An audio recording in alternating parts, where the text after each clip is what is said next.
మా latest videos కోసం మా ఈ తెలుగు న్యూస్ ఛానల్ సబ్స్క్రైబ్ చేసి గంట సింబల్ యాక్టివేట్ చేసుకోండి. రేపే సెప్టెంబర్ 21 అతిపెద్ద అమావాస్య సూర్యగ్రహణం ఆదివారం. ఇది చాలా పవర్ఫుల్. ఆదివారం అమావాస్య తిథి కలిసి రావటం మామూలు విషయం కాదు. ఇలాంటి రోజుకు అతీత శక్తులు ఉంటాయని శాస్త్రాలు చెప్తూ ఉన్నాయి. కాబట్టి ఈరోజు పొరపాటున ఇంట్లో ఈ కూర వండితే 7 జన్మల దరిద్రం పడుతుంది. ఆర్థిక సమస్యలు వస్తాయి. చేతిలో చిల్లి గవ్వ కూడా మిగలదు.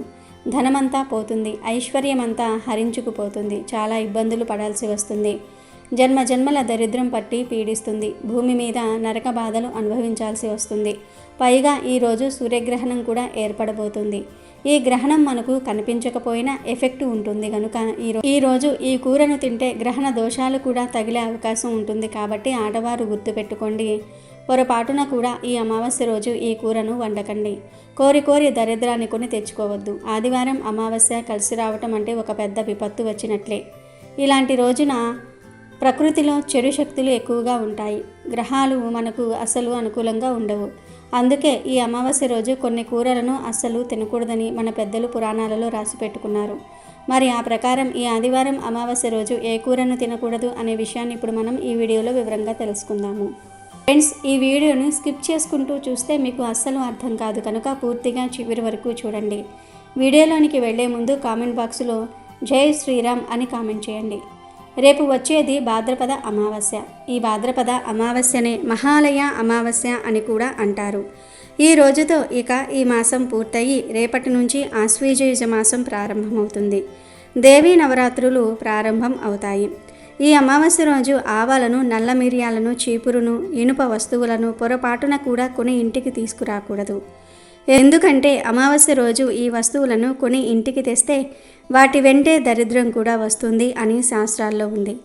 అలాగే ఈరోజు ఎట్టి పరిస్థితుల్లోనూ కూడా ఇంటి ముందు ముగ్గును వేయకూడదు. గుమ్మానికి పసుపు కుంకుమలు రాయటం, తోరణాలు కట్టడం, తులసి చెట్టుకు నీరు పోయటం వంటి పనులు కూడా ఈరోజు చేయకూడదు. ఎందుకంటే ఇది పెద్దల అమావాస్య.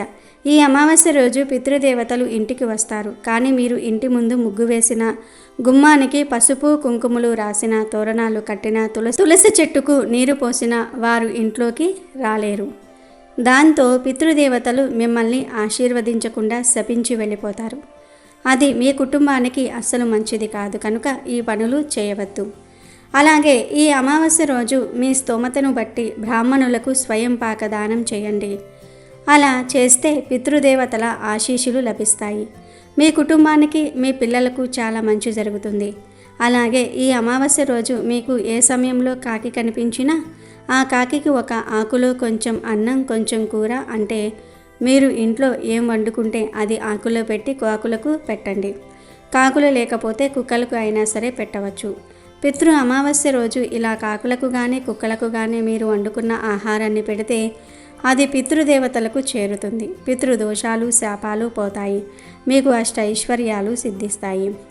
ఈ అమావాస్య రోజు ఎవ్వరూ కూడా రాగి ఉసిరికాయను ఏ రూపంలోనూ కూడా తినకూడదు. పచ్చడి రూపంలో కూడా ఉసిరికాయను తినకూడదు. అలాగే ఈ అమావాస్య రోజు పెరుగును, పాలను ఎవరికి అప్పుగా కానీ చేతి బదులుగా కానీ ఇవ్వకూడదు. ఈ ఆదివారం అమావాస్య కలిసి వచ్చిన రోజున ఒక గ్లాసులో నీళ్లు తీసుకుని ఆ నీటిలో చిటికెడు కుంకుమను కలిపి అలాగే 7 ఎండుమిరపకాయ గింజలను కూడా ఆ నీటిలో వేసి ఆ నీటిని తీసుకుని వెళ్ళి మీ ఇంటి దగ్గరలో ఉన్న జిల్లేడు మొక్కకు పోస్తే చాలు. జాతకంలో ఉండే దోషాలు పోతాయి. చాలా రకాల సమస్యల నుండి బయటపడవచ్చు. అమావాస్య రోజు మీ ఇంటి దగ్గరకు ఆవు వస్తే ఆ ఆవుకు పచ్చటి రంగులో ఉండే ఆకుకూరలను కానీ కూరగాయలను కానీ తినిపించండి. ఈరోజు మీ ఇంటి దగ్గరకు ఆవు వచ్చినా లేదా రోడ్డు మీద మీకు ఆవు కనిపించినా ఆ ఆవు దగ్గరకు వెళ్ళి పచ్చటి రంగులో ఉండే పదార్థాలు తినిపించండి. అంటే తోటకూర, పాలకూర, దొండకాయ, బెండకాయలు, బీరకాయ, సొరకాయ, ఇలా పచ్చటి రంగులో ఉండే ఏదో ఒక పదార్థాన్ని తినిపించండి. అలా తినిపిస్తే మీకు ఉండే దరిద్రాలన్నీ కూడా పోతాయి. లక్ష్మీ అనుగ్రహం కలుగుతుంది. అష్టైశ్వర్యాలు సిద్ధిస్తాయి. కాబట్టి ప్రతి ఒక్కరూ కూడా ఈ అమావాస్య రోజు ఆవు కనిపిస్తే ఈ పదార్థాలను మర్చిపోకుండా తినిపించండి. మహాలయ అమావాస్య రాబోతూ ఉంది. దీనినే సర్వపితృ అమావాస్య లేదా మోక్షదాయిని అమావాస్య అంటారు. మన పురాణాలలో పితృతర్పణాలకు సంబంధించి ఈ మహాలయ అమావాస్యకు ఎంతో విశిష్టమైన ప్రాముఖ్యత ఉంది. దీనిని సంవత్సరంలోని అతిపెద్ద అమావాస్యగా భారతీయులు భావిస్తూ ఉన్నారు. పితృపక్షంలో శ్రాద్ధ కర్మలు నిర్వహించలేని వారు తమ ఇంట్లో పెద్దలు మరణించిన తిథి తెలియకపోయినా ఈ మహాలయ అమావాస్య రోజు తమ పితృదేవతలకు శ్రాద్ధ కర్మలు నిర్వహించాలి. ఈ మహాలయ అమావాస్య రోజున తాము మరిచిపోయిన తమ పూర్వపు పెద్దలకు పితృకర్మలు నిర్వహించటం జరుగుతుంది. మహాలయ పౌర్ణమి నాడు పితృదేవతలు భూమిపైకి వచ్చి మహాలయ అమావాస్య రోజు రాత్రి భూమిపై నుండి తిరిగి వెళ్ళిపోతూ ఉంటారు. మహాలయ అమావాస్య రోజు పితరులు సంతానం యొక్క ద్వారం దగ్గర నిలబడతారు. ఆ రోజు గనుక పితృదేవతలకు శ్రాద్ధ కర్మ నిర్వహించకపోతే దీవించటం బదులుగా శపించి వెళ్ళిపోతారని పెద్దలు చెప్తూ ఉన్నారు. పితృపక్షం రోజులలో ఏ రోజైనా సరే పితృదేవతలకు శ్రాద్ధ కర్మలు నిర్వహించటం వలన వారు తమ సంతానాన్ని ఆశీర్వదించి వెళతారు. శాస్త్రాల ప్రకారం పెద్దవారికి విధిపూర్వకంగా శ్రాద్ధ కర్మలు నిర్వహించకపోతే వారికి ముక్తి లభించదు. బ్రహ్మ వైవర్త పురాణం ప్రకారం దేవతలను ప్రసన్నం చేసుకునే ముందు మనుషులు వారి పితృదేవతలు అనగా వారి పూర్వీకులను ప్రసన్నం చేసుకోవాలి. పితృదోషం అనేది జాతక చక్రంలో అన్నిటికంటే కూడా అతిపెద్ద దోషంగా పరిగణించబడుతుంది. ఈ దోషం రాకుండా ఉండాలంటే శ్రాద్ధ కర్మలు చేయటం తప్పనిసరి. కనుక పితృపక్షంలో శ్రాద్ధ కర్మలు చేయలేని వారు ఈ మహాలయ అమావాస్య రోజు తప్పనిసరిగా శ్రాద్ధ కర్మలు నిర్వహించాలి. మహాలయ అమావాస్య రోజు మీరు శ్రాద్ధ కర్మలు నిర్వహించినా నిర్వహించకపోయినా ఏ సమయంలో అయినా సరే కాకి ఇంటి వద్దకు వచ్చి అరిచినా కనిపించినా ఈ ఒక్క పని చెయ్యండి చాలు. మీకు ఉండే పితృదోషాలు శని దోషాలు తొలగిపోతాయి. అంతేకాదు పితృదేవతల అనుగ్రహం కూడా కలుగుతుంది. అత్యంత శక్తివంతమైన మహాలయ అమావాస్య రోజు ఎప్పుడైనా సరే ఇంటి వద్దకు కాకి వస్తే మాత్రం పితృదేవతలే ఇంటికి వచ్చారని భావించి ఏదో ఒక ఆహారాన్ని కాకికి పెట్టండి, నమస్కారం చేసుకోండి. కుదిరితే ఈరోజు నువ్వుల నూనెతో కాల్చిన చపాతీలు కాకులకు ఆహారంగా సమర్పించండి. కాకి పితృదేవతలకు ప్రతినిధి కనుక కాకి సంతృప్తి చెందిందంటే మీకు ఉండే పితృదోషాలు తొలగిపోతాయి. మీ పితృలు కూడా సంతృప్తి కలిగిన భావం మీకు కలుగుతుంది. పితృదేవతల యొక్క అనుగ్రహం కలుగుతుంది. కాబట్టి రేపు మహాలయ అమావాస్య రోజు మీరు పెద్దలకు తర్పణం ఇచ్చినా ఇవ్వకపోయినా ఇంటి వద్దకు కాకి వస్తే మాత్రం పితృదేవతలు వచ్చారని భావించి ఏదైనా ఆహారం కాకికి సమర్పించండి. పితృదేవతల అనుగ్రహాన్ని పొంది సంతోషంగా ఉంటారు. కాకి వస్తే చాలు ఒక పట్టెడు అన్నం గుప్పెడు అన్నం ఇంటి బయట విడవండి. మీ పితృదేవతలు అనుకొని నమస్కారం చేసుకోండి. పితృదేవతలు సంతృప్తిగా మీరు పెట్టిన ఆహారాన్ని భుజించి మిమ్మల్ని దీవించి వెళ్తూ ఉంటారు. కాబట్టి ఈ చిన్న పని చేశారంటే మీరు సంతోషంగా జీవిస్తారు. భాద్రపద బహుళ అమావాస్యను మహాలయ అమావాస్య అంటారు. చనిపోయిన పితరుల స్మృతి కోసం ఏర్పాటు చేయబడిన ఈ అమావాస్యను సర్వ పితృ అమావాస్య అని కూడా అంటారు. ఈరోజు పితరులను గుర్తు చేసుకొని తర్పణాలు వదులుతారు, శ్రాద్ధ కర్మలు చేస్తారు. చనిపోయిన తమ పెద్దల జ్ఞాపకార్థం ఏ కులం వారైనా, ఏ మతం వారైనా, ఏ వర్గం వారైనా పాటించే కార్యక్రమం ఇది. ప్రపంచవ్యాప్తంగా అందరికీ ఈ పితృస్మరణ రోజు ప్రత్యేకంగా ఉన్నది. భాద్రపద మాసంలో వచ్చే అమావాస్య రోజున సాధారణంగా పితృపక్షాలు నిర్వహిస్తూ ఉంటారు. ఈరోజు పెద్దలకు తర్పణాలు వదలాలి, వారిని తలుచుకొని బ్రాహ్మణులకు భోజనం పెట్టాలి. ఇల్లు కాని వారు 2 వ్యక్తులకు భోజనం తయారు చేసుకోవడానికి సరిపడే అన్ని వస్తువులు, బియ్యము, ఉప్పు, పప్పు, కూరలు, నూనెతో సహా అన్ని పెద్దల పేరు తలుచుకుంటూ బ్రాహ్మణులకు లేదా ఉచితమైన వ్యక్తులకు ఇవ్వాలి. వారి పేరున శక్తి కొలది దాన ధర్మాలు చేయాలి. భాద్రపద మాసంలోని శుక్లపక్షము దేవతా పూజలకు ఉత్కృష్టమైన కాలం కాగా కృష్ణపక్షం పితృదేవతల ఆరాధనలకు అత్యంత ప్రీతికరమైన కాలంగా పురాణాలు చెప్తూ ఉన్నాయి. భాద్రపద మాసంలోని కృష్ణపక్షం పితృదేవతలకు అత్యంత ఇష్టమైన కాలం కాబట్టి దీనికి పితృపక్షం అని పేరు. ఈ పక్షానికే మహాలయ పక్షం అని కూడా పేరు. ఈ పక్షం శుభకార్యాలకు పనికిరాదు. ఈ పక్షం ముగిసే వరకు ప్రతిరోజు పితృదేవతలకు తర్పణము, శ్రాద్ధ విధులను నిర్వర్తిస్తారు. కుదరని పక్షంలో తమ పితృదేవతలు ఏ తిథి నాడు మృతి చెందారో ఆ పక్షంలో వచ్చే అదే తిథి నాడు శ్రాద్ధం నిర్వర్తిస్తూ ఉంటారు. లేదా ఒక మహాలయ అమావాస్యకైనా సరే చేసి తీరాలి.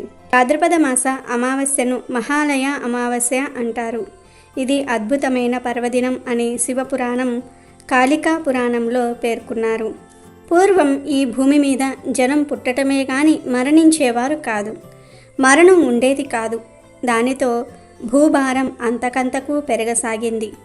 ఎంత వయసు వచ్చినా జనాలకు మరణం లేక జనాభా విచ్చలవిడిగా పెరిగిపోయింది. అప్పుడు బ్రహ్మదేవుడు శ్రీ మహావిష్ణువును ఈశ్వరుణ్ణి శరణు వేడగా ఈశ్వరుడు బ్రహ్మదేవుడితో ఇలా అంటాడు: ఈ జనం పుట్టి వేరే లోకాలకు వెళ్ళలేకపోవటం వలన భూదేవికి భారం పెరిగిపోతుంది అని బ్రహ్మతో అంటాడు. దానికి బ్రహ్మదేవుడు, ఓ ఈశ్వర, మీరే ఈ సమస్యకు పరిష్కారం చెప్పండి అని కోరతాడు. అప్పుడు ఇదే భాద్రపద అమావాస్య రోజు అనగా మహాలయ అమావాస్య రోజు ఈశ్వరుడి నుదిటి నుండి ఒక నల్లటి భయంకర ఆకారంలో ఒక స్త్రీ పుట్టుకొస్తోంది. ఆ స్త్రీయే మృత్యుదేవత. ఆ మృత్యుదేవత ఈశ్వరునితో ఇలా అంది: తండ్రి ఈశ్వర, నన్ను ఏం చేయమంటావు? నా కర్తవ్యం ఏమిటి అని అడుగుతుంది. దానికి ఈశ్వరుడు, ఈ రోజు నుండి బ్రహ్మదేవుడు నీకు తండ్రి. బ్రహ్మదేవుడు ఏం చెప్తే అది చెయ్యి అని అంటాడు. అప్పుడు బ్రహ్మదేవుడు ఆమెను తన పుత్రికగా స్వీకరించి ఆమెతో ఇలా అంటాడు: ఓ మృత్యుదేవత, నా సృష్టిలో చిన్న పొరపాటు జరిగింది. జనాన్ని నేను పుట్టిస్తూ ఉన్నాను, కానీ చంపటం లేదు. ఈ రోజు నుండి నువ్వు జనాలను సంహరించు. వారు ఎంతకాలం బ్రతకాలో నేను వారి నుదుటన రాస్తాను. ఆ ఆయువు తీరగానే వారి ప్రాణం తీసేయి. అలా ప్రాణాలు తీసి పాపాలు చేసిన వారిని నరకానికి పంపు, పుణ్యాలు చేసిన వారిని స్వర్గానికి పంపు, ఉత్తముల్ని మా లోకానికి పంపు అనగానే మృత్యుదేవత ఇలా అడుగుతుంది: ఓ బ్రహ్మదేవ, మనుషుల్ని చంపటం నా వల్ల కాదు. అలా చంపితే అందరూ నన్ను తిట్టుకుంటారు. అందరి శాపనార్థాలు నాకు తగులుతాయి. ప్రాణాలు తీసే ఈ పనిని నేను చెయ్యను అంటుంది. దానికి బ్రహ్మదేవుడు, ఓ మృత్యుదేవత, ప్రాణాలు తీయటం వలన నీకు ఎటువంటి పాపం అంటదు. సృష్టికర్తలమైన మేమే నిన్ను ఆజ్ఞాపిస్తున్నాము. ఇది సృష్టి ధర్మం అంటాడు. అయినా మృత్యుదేవత వినదు. అప్పుడు బ్రహ్మ, ఇది నీ కర్తవ్యం. నిన్ను పుట్టించింది ఈ పని కోసమే. నువ్వు తప్పకుండా ఈ పని చెయ్యాలి అని ఆజ్ఞాపిస్తాడు. అప్పుడు మృత్యుదేవత కళ్ళల్లో నుండి కన్నీళ్లు వస్తాయి. వాటిని బ్రహ్మదేవుడు దోసిటిలో పట్టుకొని ఈ భూమి మీద చల్లుతాడు. అందులో నుండి భయంకరమైన నిమిత్తువులు పుట్టుకొచ్చాయి. అప్పుడు బ్రహ్మ మృత్యుదేవతతో ఇలా అంటాడు: నిమిత్తువులు వెళ్ళి ప్రజలను పట్టుకుంటాయి. అప్పుడు ప్రజలు చస్తారు. నువ్వు వారి ప్రాణం తీయి, నిన్ను ఎవ్వరూ తిట్టరు అంటాడు. ఈ నిమిత్తువులే రోగాలు, కారకాలు. ఒక వ్యక్తి చనిపోతే ఏదో ఒక కారణం, అంటే ఒక రోగం రావటం, ప్రమాదం జరగటం, ఒకరినొకరు కొట్టుకోవటము, వారికి వారు ఆత్మహత్య చేసుకోవటం, ఇలా ఏదో ఒక కారణం జనాలకు తెలుస్తుంది. ఫలానా కారణం వలన చనిపోయారని అనుకుంటారు. కానీ నీపై నెపం ఉండదు. నిన్ను ఎవ్వరూ నిందించరు. నీకు ఎటువంటి ఇబ్బంది ఉండదు. కాబట్టి మృత్యుదేవత నీ కన్నీళ్ల నుండి పుట్టిన నిమిత్తువుల వలన నీకు ఎలాంటి నిందలు రావు అంటాడు. దానికి మృత్యుదేవత సరేనని తాను ఎవరినైనా చంపే ముందు ఈ నిమిత్తువులను పంపి రకరకాల కారణాల వలన వారు చనిపోయేగానే వారి ప్రాణాలను మృత్యుదేవత తీసేస్తుంది. అప్పుడు జనమంతా విపరీతంగా మరణించటం మొదలుపెట్టారు. మరణాలు ఎక్కువైపోయాయి. అప్పుడు మళ్ళీ జనమంతా కలిసి ఈశ్వరుని భక్తితో ప్రార్థించారు. అప్పుడు మహాశివుడు ఇలా ప్రాణాలు అధికంగా పోవడానికి మృత్యుదేవతే కారణం. మృత్యుదేవత తన ప్రభావాన్ని అధికంగా చూపటం వల్లనే అధికంగా ప్రాణాలు పోతూ ఉన్నాయని గ్రహించాడు. ఇలా ప్రజలు వెంటనే చనిపోతే దానిని మహాలయం అంటారు. అంటే తొందరగా లయం అవ్వటం అని అర్థం. కాబట్టి అలా తొందరగా చనిపోకుండా ఒక క్రమ పద్ధతిలో వారి వారి ఆయుష్ పూర్తిగా తీరేదాకా బ్రతికేలాగా ఒక విధానాన్ని నేను ఏర్పాటు చేస్తాను అని ఈరోజు భాద్రపద అమావాస్య అంటే ఈ మహాలయ రోజు నేను చెప్పే ఒక వ్రతం చేస్తే అపమృత్యు దోషాలు తొలగి దీర్ఘకాలం ఆయురారోగ్యాలతో జీవిస్తారని ఈశ్వరుడు మహాలయ అమావాస్య వ్రతం గురించి చెప్పారు. ఈ మహాలయ అమావాస్య రోజున తెల్లవారుజామున లేచి తలస్నానం చేసి నీలం లేదా తెలుపు వస్త్రాలు ధరించాలి. నుదుటిన విభూది పూసుకొని త్రిమూర్తుల పటం పెట్టుకొని పూజించాలి. ముందు విఘ్నేశ్వరుని పూజించి ఆ తర్వాత 3 రకాల కూరగాయలు తీసుకోవాలి. అంటే పచ్చికంద, బచ్చలి, తోటకూర లేదా అరటికాయ. ఈ మూడిటిని త్రిమూర్తులకు నివేదన చేయాలి. భక్తి శ్రద్ధలతో విష్ణుమూర్తి యొక్క అష్టోత్తర శతనామాలను ఈశ్వరుని యొక్క అష్టోత్తర శతనామాలతోటి ఆ ఇద్దరిని అర్చించాలి. బ్రహ్మదేవుడికి అష్టోత్తరాలు లేవు. ఇక తర్వాత ఈ కూరగాయలను స్వయం పాకంగా పండితులకు దానం ఇవ్వాలి. ఈరోజు ఇలా చేస్తే అపమృత్యు దోషాలు తొలగిపోతాయి. దీర్ఘకాలం అష్టైశ్వర్యాలు ఆయురారోగ్యాలతో జీవిస్తారని సాక్షాత్తు ఆ మహాశివుడే జనులకు చెప్పాడు. అలాగే ప్రపంచ ప్రళయం కూడా ఈ భాద్రపద మాసంలో మహాలయ అమావాస్య రోజు వచ్చింది. ప్రపంచం అంతమయ్యే సమయంలో భయంకర అగ్నిజ్వాలలు భూమిని 100 సంవత్సరాలు కాల్చివేస్తాయి. ఈ భూమి మీద సమస్త జీవరాశి కూడా బూడిద అయిపోతుంది.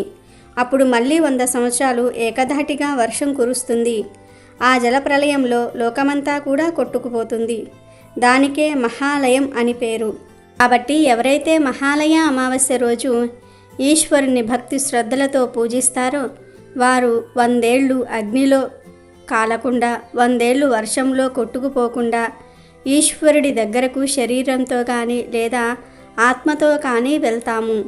మళ్ళీ సృష్టి మొదలయ్యాక ఆ మహాశివుడి దగ్గరే ఉంటాము. అందుకే మహాలయ అమావాస్య ఎంతో గొప్పది. కాబట్టి మహాలయంలో నాశనం కాకుండా ఉండాలంటే ఈ మహాలయ అమావాస్య రోజు ఇప్పుడు మనం చెప్పుకున్న విధంగా చేసి నిండు 100 ఏళ్ళు జీవించి శివ సాయుధ్యాన్ని పొందండి. మహాలయ అమావాస్య రోజు ప్రతి ఒక్కరూ కూడా త్రిమూర్తులను ఇప్పుడు మనం చెప్పుకున్న విధంగా పూజించండి. ఇది మహాశివుడే చెప్పిన పరమ రహస్యం. ఇక ఈ అమావాస్య రోజు పొరపాటున కూడా కొన్ని కూరలు తినకూడదని గ్రంథాలు చెప్తూ ఉన్నాయి. కాదని అమావాస్య రోజు ఈ కూరలు తింటూ పితృదోషాలు చుట్టుకుంటాయి. మీ తరతరాల వారు కష్టాలు అనుభవించాల్సి వస్తుంది. అంతేకాదు ఈ అమావాస్య రోజు ఈ కూరను పొరపాటున తింటే మహాపాపం తగులుతుంది. ఈరోజు చాలామంది పెద్దలకు తర్పణాలు వదులుతారు, పిండ ప్రదానం చేస్తారు. అలా తర్పణాలు వదిలేవారు పొరపాటున కూడా ఈ కూరను తినకూడదు. అంతేకాదు ఈరోజు ఈ కూరను తింటే ఉదర సంబంధిత సమస్యలు కూడా వచ్చే అవకాశం ఉంది. అంటే అమావాస్య రోజు నాన్ వెజ్ తినకూడదనే విషయం అందరికీ తెలుసు. కానీ నాన్ వెజ్ ఒక్కటే కాదు, దానితో పాటు కొన్ని వెజ్ కూరలను కూడా తినకూడదు. మరి ఆ కూరలలో మొదటిది ఏమిటి అంటే ములక్కాడ. ములక్కాడ అంటే చాలామందికి ఇష్టం. కానీ ఈ అమావాస్య రోజున మాత్రం అస్సలు ములక్కాడను తినకూడదని శాస్త్రాల్లో ఉంది. అంటే ములక్కాడ కూర రూపంలో కావచ్చు, ఫ్రైల రూపంలో కావచ్చు, ములక్కాడ పచ్చడి రూపంలో కావచ్చు, పప్పు చారులో ములక్కాడ వేస్తారు కదా, ఆ రూపంలో కావచ్చు, సాంబారులో ములక్కాడ వేసుకొని కానీ, ములక్కాడ గుడ్డు రూపంలో కావచ్చు, ఇలా ఏ రూపంలోనూ కూడా ములక్కాడను తినకూడదు. ఎందుకంటే ఈ అమావాస్య రోజు ములక్కాడను తినకూడదని, కాదని తింటే అనారోగ్య సమస్యలు వస్తాయని శాస్త్రాలలో ఉంది. ముఖ్యంగా ఈ అమావాస్య రోజు ములక్కాడను తింటే ఉదర సంబంధ సమస్యలు వస్తాయి. అంటే కడుపుకు సంబంధించిన అనారోగ్య సమస్యలు వస్తాయి. అంటే గ్యాస్, పేగు సంబంధిత సమస్యలు, ఆడవాళ్ళల్లో వచ్చే సమస్యలు ఉంటాయి కదా, అవి వచ్చే అవకాశం ఉంటుంది. కాబట్టి ఈ అమావాస్య రోజు ఎవ్వరూ ఇంట్లో ములక్కాడను వండకండి, తినకండి. ఇంట్లో అనే కాదు, బయట హోటల్స్లో, రెస్టారెంట్స్లో, మెస్లలో ఎక్కడా కూడా ఈ ములక్కాయలను ఏ రూపంలోనూ తినకూడదు. ములక్కాడతో పాటు ఈరోజు బీట్రూట్ కూరను కూడా తినకూడదు. ఈరోజు బీట్రూట్ను కూర రూపంలో కావచ్చు, ఫ్రైల రూపంలో కావచ్చు, బీట్రూట్తో స్వీట్స్ చేస్తారు కదా, ఆ స్వీట్స్ రూపంలో కావచ్చు, అలాగే బీట్రూట్తో జ్యూస్ చేసుకుని త్రాగుతారు కదా, అలా కూడా ఈరోజు బీట్రూట్ను తినకూడదు. బీట్రూట్ జ్యూస్ చాలా మంచిది ఆరోగ్యానికి. మీరు ప్రతిరోజు బీట్రూట్ జ్యూస్ తాగినా తప్పేమీ లేదు. కానీ ఈ అమావాస్య ఒక్కరోజు మాత్రం దయచేసి ఆ పని చేయవద్దు. ఎందుకంటే ఈరోజు బీట్రూట్ను తినకూడదు. ములక్కాడ మరియు బీట్రూట్ ఈ 2 కూరలను ఈ అమావాస్య రోజు తినకూడదు. ఇంట్లో బయట ఎక్కడా కూడా తినకూడదు. కాదని తింటే మాత్రం చాలా ఇబ్బంది పడాల్సిన పరిస్థితులు వస్తాయి. ధన సమస్యలు వస్తాయి, ఆరోగ్యము పాడవుతుంది, మహాపాపం తగులుతుంది. ఇక వీటితో పాటు ఈరోజు మాంసాహారం కూడా తినకూడదు. అంటే ఎండి చేపలు, ఎండి రొయ్యలు, మాంసము, కోడిగుడ్లు, మటను, ఫిష్, పీతలు, నత్తలు ఇలాంటివి ఏమీ ఈరోజు తినకూడదు. కొంతమందికి ముక్క లేనిదే ముద్ద దిగదు. కానీ ఈ ఒక్కరోజు నీచి తినకుండా మీ నోరు కట్టుకోండి, లేదంటే తర్వాత చాలా సమస్యలు వస్తాయి. అందులోనూ ఈ అమావాస్య ఆదివారంతో కలిసి వచ్చింది. ఇలా కలిసి రావటం చాలా అరుదు. సాధారణంగా ఆదివారం సెలవు గనుక ఈరోజు ఎవరూ పనులకు, స్కూళ్లకు వెళ్ళరు. భర్త, పిల్లలు, భార్య అందరూ ఇంట్లోనే ఉంటారు. దాంతో ఆడవారు పిల్లలకు, భర్తకు మంచిగా వండి పెడదామని ఆదివారం రోజే నాన్ వెజ్ వండి పెడుతూ ఉంటారు. చికెన్ కర్రీ కానీ, చికెన్ బిర్యానీ కానీ, చికెన్ పకోడీ కానీ, చికెన్ 65 కానీ ఇలా ఏదో ఒకటి వండుతూ ఉంటారు. అలాగే మగవారు కూడా ఆదివారం రోజు ఇంటి దగ్గర ఖాళీగా ఉంటారు. దాంతో మగవారు కూడా ఈరోజు ఏదైనా మంచిగా వండుకొని కడుపు నిండా తిందాం అని చికెన్ షాపుకు వెళ్ళి చికెన్, మటన్ కొని తెస్తూ ఉంటారు. అవి లేకపోతే చేపలు, రొయ్యలు, పీతలు ఇలా ఏదో ఒకటి నాన్ వెజ్ను తెస్తారు. ఇలా మగవారు, ఆడవారు, పిల్లలు అందరూ కూడా ఆదివారం రోజు నాన్ వెజ్ తినడానికి ఎంతో ఇష్టపడుతూ ఉంటారు.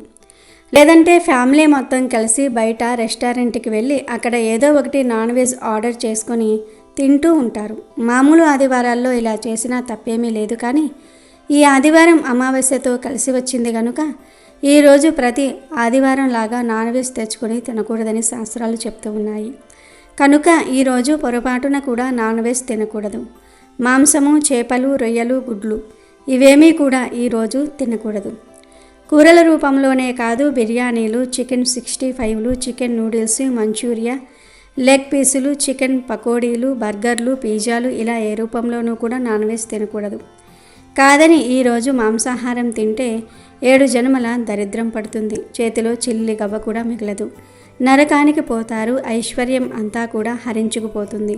సకల దేవతల ఆగ్రహానికి గురి అవుతారు. అనారోగ్యాల బారిన పడతారని శాస్త్రాలు చెప్తూ ఉన్నాయి. కనుక ఈరోజు ఎవరూ నాన్ వెజ్ జోలికి వెళ్ళవద్దు. ములక్కాడ, బీట్రూటు, నాన్ వెజ్ ఈ 3 కూరలను ఈ అమావాస్య రోజు తినవద్దు. కాదని తింటే మాత్రం తర్వాత మీరే దరిద్రాన్ని అనుభవిస్తారు. నరకానికి పోతారు. కోరి కష్టాలు తెచ్చుకున్నట్లుగా అవుతుంది. దోషాలు ఏర్పడతాయి. ఇంటికి గండం. భవిష్యత్తులో ఎన్నో సమస్యలను ఎదుర్కోవాల్సి వస్తుంది. కాబట్టి మీరు కూడా ఈ రోజున ఈ పదార్థాలు తినకుండా ఈ ఆహార నియమాలను పాటించు జాగ్రత్తగా ఉండండి. లేదంటే తర్వాత బాధపడాల్సి వస్తుంది. సంవత్సరంలో మొత్తం 2 చంద్రగ్రహణాలు, 2 సూర్యగ్రహణాలు ఏర్పడతాయి. కొన్నిసార్లు ఆ గ్రహణాలు మన భారతదేశంలో కనిపిస్తాయి, కొన్నిసార్లు కనిపించవు. సెప్టెంబర్ 21న రాబోయేది ఈ సంవత్సరంలోని 2వ సూర్యగ్రహణం. మార్చి నెలలో ఆల్రెడీ ఒక సూర్యగ్రహణం ఏర్పడింది, కానీ అది ఇండియాలో కనిపించలేదు. ఈ సెప్టెంబర్ నెలలో ఏర్పడే సూర్యగ్రహణం కూడా మనకు కనిపించదు. భారత కాలమానం ప్రకారం ఈ గ్రహణం సెప్టెంబర్ 21 రాత్రి సుమారు 10:59 ప్రారంభమై మరుసటి రోజు అంటే సెప్టెంబర్ 22 తెల్లవారుజామున 3:23 ముగుస్తుంది. ఈ సూర్యగ్రహణం రాత్రి సమయంలో వస్తుంది. రాత్రి సమయంలో సూర్యుడు మనకు కనిపించడు గనుక ఈ గ్రహణం కూడా మనకు కనిపించదు.